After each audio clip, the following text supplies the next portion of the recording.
đang hơi vội ấy, nên khi là em khui xong em lấy luôn, không có ấy, không chỉ cần bung win qua, xong rồi là bung win xong em lấy luôn, không cần cài đặt gì.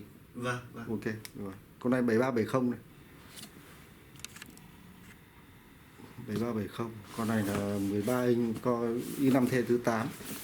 Con này là không cảm ứng, không khơi đọc.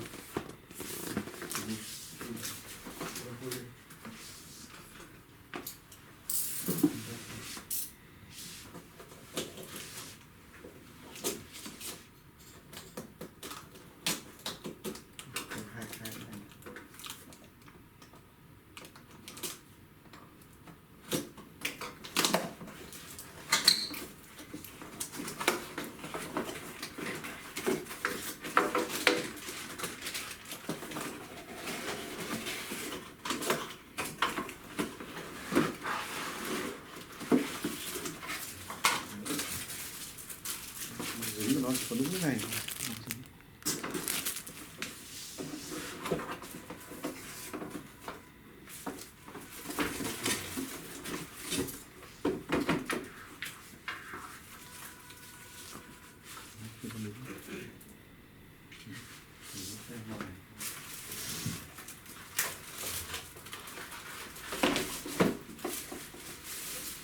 Anh có thanh toán thẻ được mà.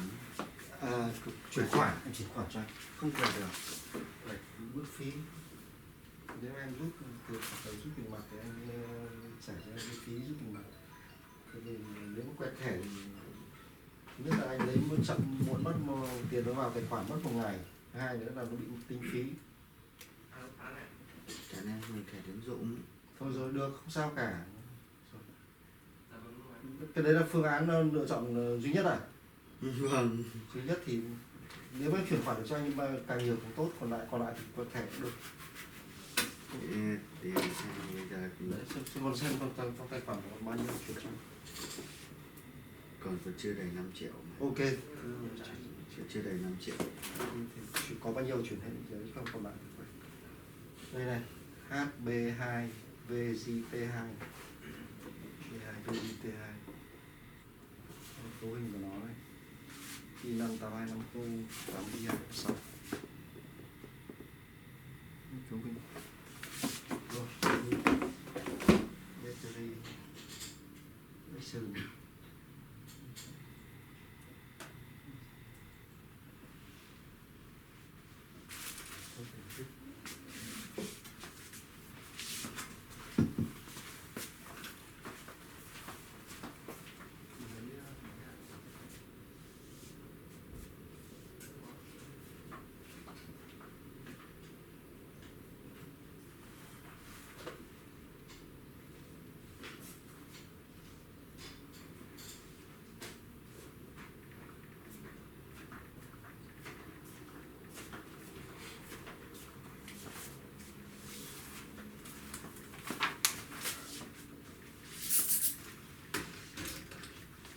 Qua cái video này.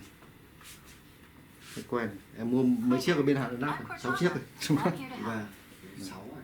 A little sun in here, a touch of Wi-Fi there, and we'll have your PC ready for all you plan to do.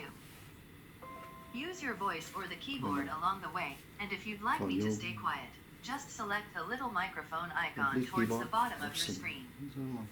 Khoảng 1,5 cân. If you need an assistive Rồi, xin chào, cảm ơn. press the Windows